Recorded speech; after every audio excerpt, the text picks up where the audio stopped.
중국은 현재 대한민국을 위협하고 있고 대한민국의 영해를 위협하고 있는 것입니다.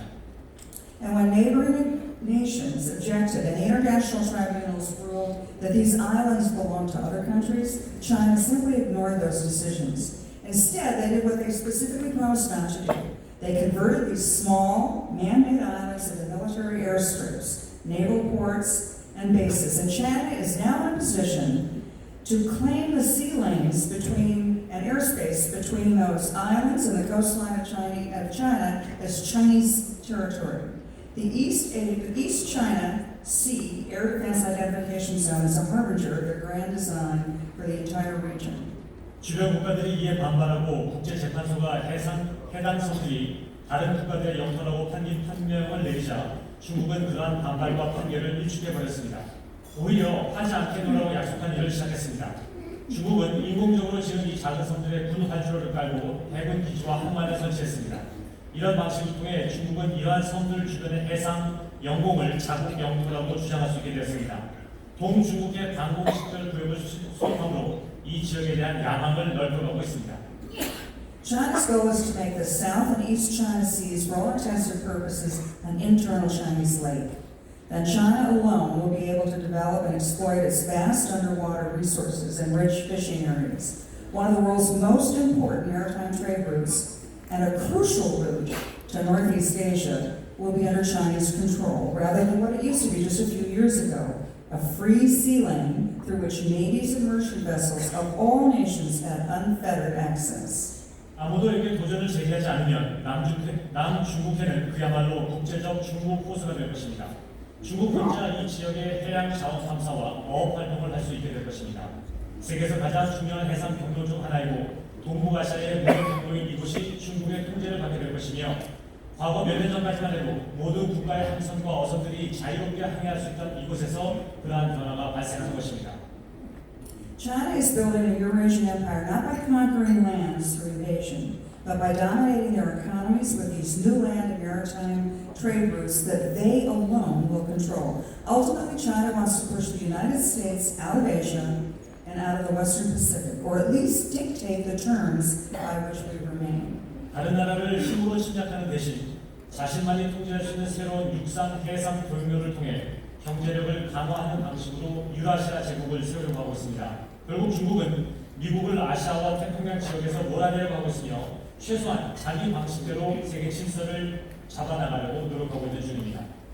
In 2018, Chinese General Secretary Xi Jinping ended term limits and in effect became president for life. And at the same time, he tightened control over all aspects of the Chinese government, military, and society.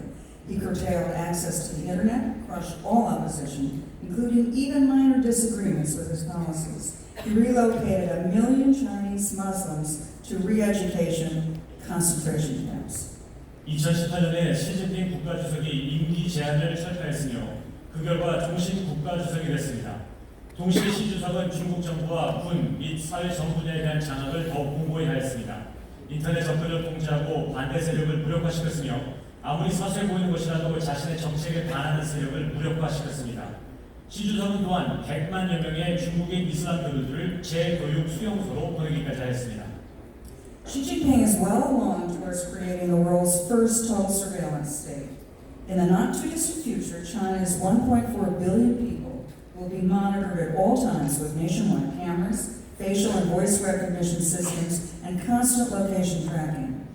Chinese citizens will be judged by a social point system, where regime loyalists are rewarded with better pay, jobs, and opportunities, while those who do not fall in line will have even abnormal activities curtailed.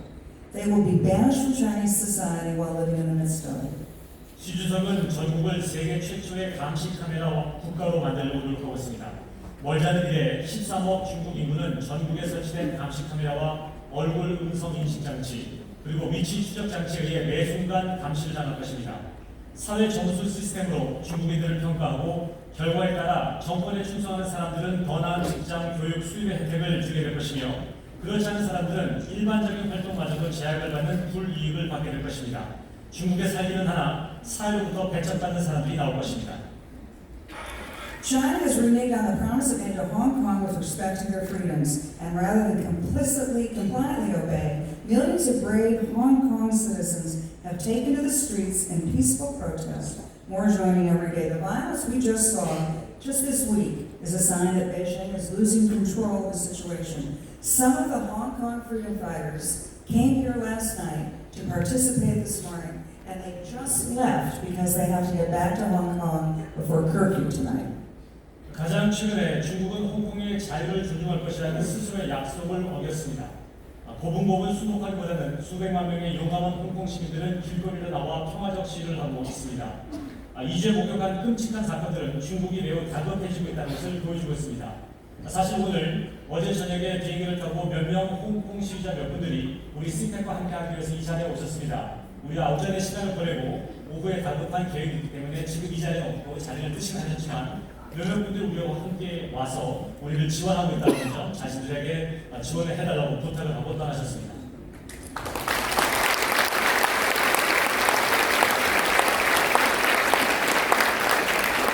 If this is how the Chinese leaders treat their own people who are not in lockstep with their dictates, they are unlikely to tolerate dissent from other countries, especially in their Asian neighbors. 중국 지도자들이 자국민들에게도 이러한 끔찍한 행동을 서슴없이 저지른다면 다른 국가들이 반대하거나 이견을 나타낼 때 그들은 귀를 기울이지조차도 하지 않을 것입니다. One of the first issues President Trump focused on was what to do about North Korea. I led the initial government review of our policy and helped develop a new way forward called the Maximum Pressure Campaign. In the past, the United States had alternated between carrots and sticks. The sticks would get the North Koreans to the negotiating table, where they were immediately rewarded with lots of carrots. Within a few months, North Korea would misbehave again, and the cycle of sticks and carrots began anew. 도널드 트럼프 대통령 행정부 초반에 북한에 지대한 관심을 가지고 있었습니다. 제가 그 당시 대통령과 함께 북한 관련 정책을 맡았으며 최대 압박, 맥시멈 프레셔라는 정책을 구상하였습니다. 채찍과 당근을 사용했을 때 즉각적인 반응이 있죠. 채찍을 사용하면 북한은 협상 테이블에 바로 나왔고 그러고 나서 미국은 그들에게 바로 당근과 같은 보상을 해주었습니다. 그러나 시간이 지나고 나면 북한은 언제 그랬냐는 듯이 다시 태도를 바꿨기 때문에 이제 우리는 채찍과 당근 그 이외에 무엇인가 새로운 것이 필요하게 되었습니다. The Trump policy is to take all the leverage at our disposal, economic, military, diplomatic, political, cyber, overt, covert, military, and turn up the dial on all of them all at once, exerting pressure on more areas and with greater intensity, keeping ratcheting up the dial on not only Kim, but some of his trading partners. 트럼프 대통령의 정책은 경제, 군사력, 외교, 사이버 관련된 모든 것들을 동시에 한꺼번에 세우는 것입니다. 이 모든 것을 동시에 사용함으로 김정은뿐만 아니라 북한의 동맹국까지도 흔들 수 있는 그러한 방법을 모색해야만 합니다.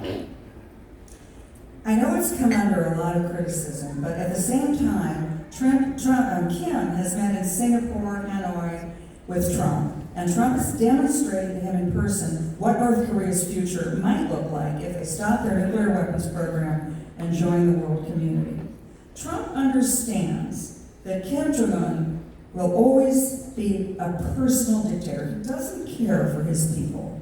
So Trump's goal is to persuade Kim that if he does reach an agreement with the United States, everything will be great. But if Kim does not, Trump will have no problem walking away from Kim, leaving him alone, looking like a fool, and then tweeting about it. 말도 많고 탈도 많았던 그러한 그 정상회담이었지만 싱가포르와 하노이에서 북이 핵을 포기하고 국제사회와 함께한다면 북한의 미래가 이토록 아름다울 수 있다는 것을 트럼프 대통령은 김정은에게 보여주었습니다. 김정은은 국민을 생각하지 않고 자신의 영달만 추구하고 있는 매우 개인적이고 이기적인 사람입니다. 트럼프 대통령은 김정은이 세계 무대에서 더 큰 역할을 할 수 있으며 안전한 국가를 이룰 수 있다고 그 길을 보여줌으로써 그가 자신의 영달을 추구하는 과정에서 국제사회와 함께할 수 있는 그러한 기초를 마련을 했던 것이었습니다. 만약 김정은이 대통령의 말을 받아들이지 않고 같이 하지 않는다면 트럼프 대통령은 김정은을 미련 없이 따를 것이며 김정은은 자신이 얼마나 어리석었는지를 통감하게 될 것입니다. 그때 트럼프는 스위치를 또 할 것입니다.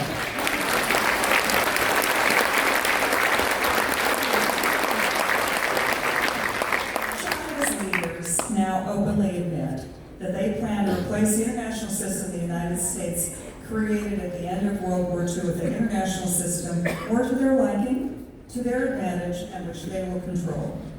공공연하게 중국은 2차 세계대전 이후 미국이 주도해 변모시킨 세계 질서를 자신의 이익에 맞게 바꾸려고 노력하고 있다는 점을 천명하였습니다. According to the People's Daily, the Communist Party's official newspaper, quote, Western-style democracy used to be a recognized power in history to drive social development, but now it has reached its limits. The Chinese believe that nothing can stop their rise, and nothing can prevent America's decline. 중국 관영신문인 인민일보는 서방 민주주의는 이전의 사회 개발에 필요한 힘으로 인식되어왔지만 이제는 한계에 부딪혔다라고 보도했습니다. 중국인들은 자신이 그 부상한 것을 그 누구도 막을 수 없으며 미국은 결국 내몰아치게 될 것이다라고 주장하고 있습니다. President Trump believes the Chinese are wrong. Millions of Americans believe they're wrong, and that democracies and free markets remain the only and best way for people to ensure their own peace and prosperity. I believe millions of Koreans think the Chinese communists are wrong too. 트럼프 대통령은 중국이 틀렸다고 생각합니다. 수백만 명의 미국인은 중국이 틀렸다고 믿습니다. 자유와 번영을 지키는 데는 자유시장이 필수 조합이라고 믿습니다. 한국 분들 역시 중국이 틀렸다고 생각하신다고 저는 의미하고 생각합니다.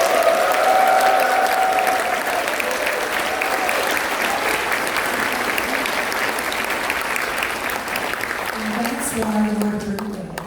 That's why our peace-loving friends from Ireland are here. Our peace-loving friends from Hong Kong were here. Our friends from Japan are here. We believe, and I believe, that together we can demonstrate to the communist powers of today, just as we did to the communist powers in all the decades past, that the future belongs not to the Chinese authoritarian state. The future belongs to those who would be free. 이것 때문에 제가 여기 있는 것이고 여러분이 여기 있는 것이고 홍콩과 아일랜드와 일본과 호주에는 우리의 동맹국가의 대표자들이 이 자리에 함께하고 있는 것입니다. 우리가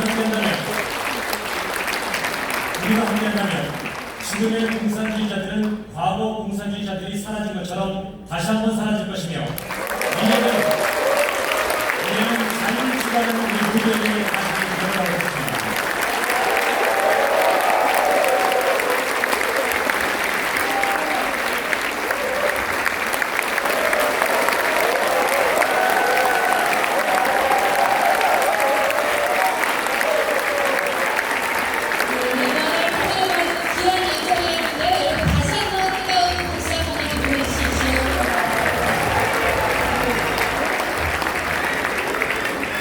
네, 이제 이어서 두 번째 패널 디스커션이 진행되도록 하겠습니다. 패널 토의 주제는 한국의 안보와 동북아 정세라는 주제로 진행될 예정인데요. 자리가 준비되는 대로 바로 진행될 예정이오니 내빈 여러분들께서는 자리로 이동하지 마시고 잠깐 자리에서 여유를 가져주시면 감사하겠습니다.